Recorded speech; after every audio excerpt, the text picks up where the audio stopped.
Então vamos falar como foi essa mudança de calendário. Não vou falar de forma histórica, né? Mas de forma mais religiosa. E já esclarecendo um pouco de como é difícil, na verdade, o calendário judaico. Porque tem meses que têm 29 dias, tem meses que são 30, sendo que por eles seguirem duas formas de contagem, a lunar e também a solar, porém é de forma diferente do que a gente vê no gregoriano, em que a cada 4 anos tem um dia a mais. Só que eles, em períodos de 7 anos, esse período também vai variando, eles acrescentam um mês inteiro a mais. Então, realmente é um negócio diferente. Isso tudo para manter essas datas que são importantes nas estações certas também. Por isso que existem esses ajustes no calendário. Porque se fosse seguir somente o lunar, depois de um tempo, as estações estariam diferentes de quando aconteceram aqueles eventos. Então, se perderia o significado de certas coisas. Mas, no calendário judaico, existem já duas formas de contagem: o ano cívico e o ano religioso. O ano cívico, ele começa em 1º de Tishrei, que geralmente se dá em outubro, setembro, né? Mais ou menos nesse período, que pode variar. Já o ano religioso, ele começa em 1º de Nissan, que é geralmente em março ou abril. E no judaísmo, Deus iniciou a criação do mundo em 25 de Elul, o mês de Elul. E criou o homem 6 dias depois, né? Em 1º de Tishrei. E por isso que também lá em Apocalipse 13, 18, quando fala do número 666 e fala assim, isso é número de homem, é porque ele está revelando ali que são 3 homens que agirão como um só, como uma besta. Então, existe a besta do mar e também a da terra. E esses 3 agirão como um só. Só que também, todos eles juntos agem como um só, uma só besta, né? Tanto a do mar como a da terra, todos os demônios juntos, todos eles como um só. Mas quando o povo foi liberto do cativeiro do Egito e estava no deserto, em Êxodo 12:2, Deus disse, ao instituir a Páscoa, falou assim, este mês vos será o principal dos meses. Seria o primeiro mês do ano religioso. Porque Deus não falou para deixar outra forma de contagem do ano cívico, mas que esse mês, o de Nissan, seria o principal dos meses, o primeiro mês do ano. Então seriam duas formas de contagem já. Porque o relato de Noé, que a gente pode ver em Gênesis, tudo que ele fala ali, na verdade, é do ano cívico, quando o ano se começa em 1º de Tishrei. Mas, algumas vezes na Bíblia, isso pode variar em qual calendário, em qual forma de contagem isso está acontecendo. Como, por exemplo, em Ezequiel 24, de 1 e 2, o profeta já está falando que o rei da Babilônia irá invadir Israel, irá sitiar Israel. E ele fala assim, vai ser no dia 10 do 10º mês. Se fosse no mês religioso, seria em 10 do mês Tevet, mas ocorreu no ano cívico, em 10 de Tamuz. Então, isso pode variar. Por isso que é preciso ter o Espírito Santo para nos guiar em qual momento isso pode acontecer. Vai ser no ano religioso, no ano cívico e em qual dos anos isso pode acontecer. E isso também não é novidade. O profeta falou o dia exato que iria acontecer. Não foi só ele, mas também Jeremias, não lembro se Isaías também, mas falou exatamente o dia. Vai acontecer nesse dia aqui, o sítio de Jerusalém. Agora, analise uma coisa. A maioria achava que existia o ano 0 e que Jesus morreu no ano 33.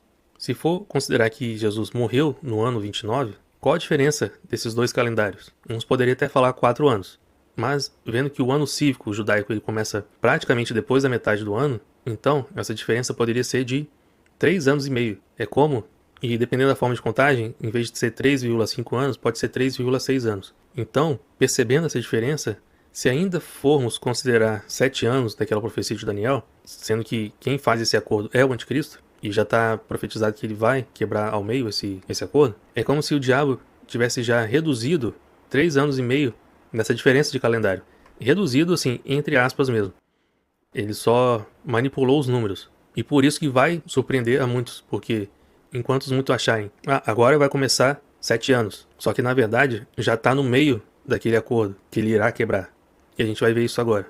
Porque apesar dele fazer um acordo que estará explícito essa duração de 7 anos, pelo menos, Deus é que já está revelando que esse período durará apenas a metade do tempo. E aí em 1 Tessalonicenses 5:3, o apóstolo Paulo diz, quando andarem dizendo paz e segurança, eis que lhes sobrevirá repentina destruição, como vêm as dores de parto, aqui está para dar à luz, e de nenhum modo escaparão.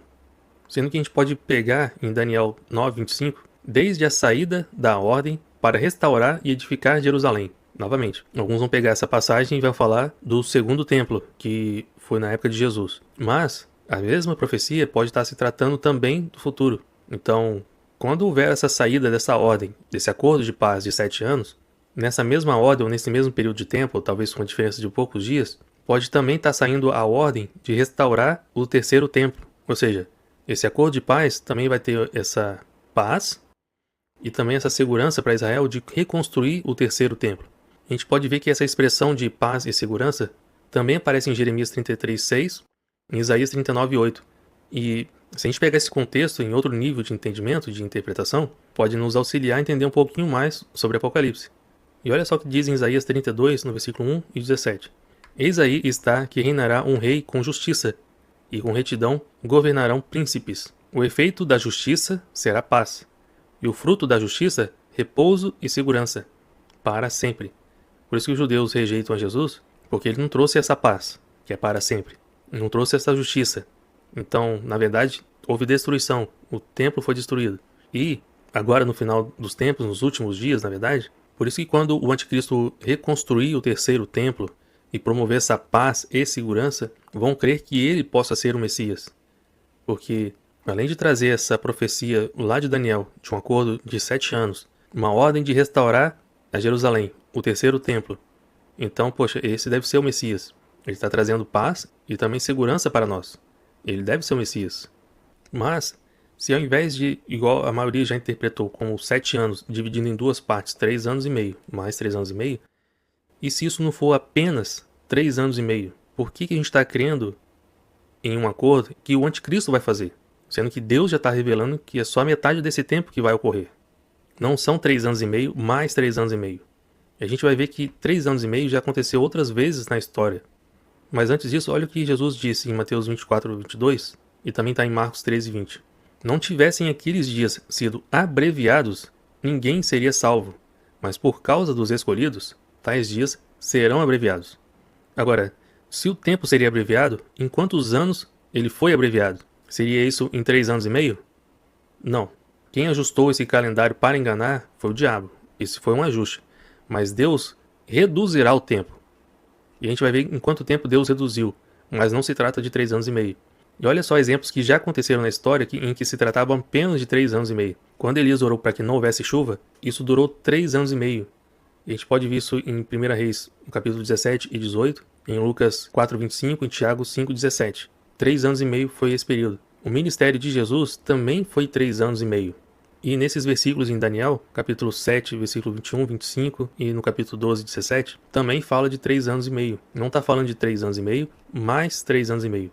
Por conta de contextos estar em lugares diferentes, associaram isso. Como o acordo vai ser de 7 anos, então vai ter 3 anos e meio, mais 3 anos e meio. Porém, Deus está revelando que isso não é o que vai acontecer. Vai ser quebrado ao meio esse acordo. Porque o diabo sabe quanto tempo ele tem, que é pouco tempo. E, para tentar enganar a maior parte, ele fez esse ajuste no calendário de já 3 anos e meio, para que quando chegar esse acordo de 7 anos, as pessoas, então agora eu vou contar 3 anos e meio, e lá no meio ele vai quebrar. Só que já está quebrado. Quando ele firmar esse acordo de 7 anos e meio, ou seja, paz e segurança, haverá repentina destruição. Vão faltar pouco tempo para que isso aconteça. Quando ele firmar esse acordo, talvez em menos de 2 meses, certas coisas já vão acontecer. Então, no próximo vídeo, a gente vai falar em quanto tempo Deus reduziu no calendário para que houvesse esse dia da vingança. Porque a operação do erro, Deus já está permitindo que aconteça. Isso desde quando Jesus ressuscitou, e isso ainda continua até hoje. Não só no meio que a gente chama de secular, mas também no meio da igreja, em que muitos acham que estão certos em certas coisas, mas podem ser surpreendidos em muitas coisas. Então, agora no final, a gente vai ver em quanto tempo Deus reduziu isso, porque se essa operação do erro continuasse por mais tanto tempo, ninguém seria salvo. Mas a gente já tem exemplos, de forma alegórica e historicamente, na Bíblia, em que Deus considerou determinado tempo em outro tanto tempo, e agora ele vai reduzir esse tempo para que as pessoas tenham a possibilidade de serem salvas. E a gente vai ver de quanto tempo isso se trata, de quantos anos isso se trata.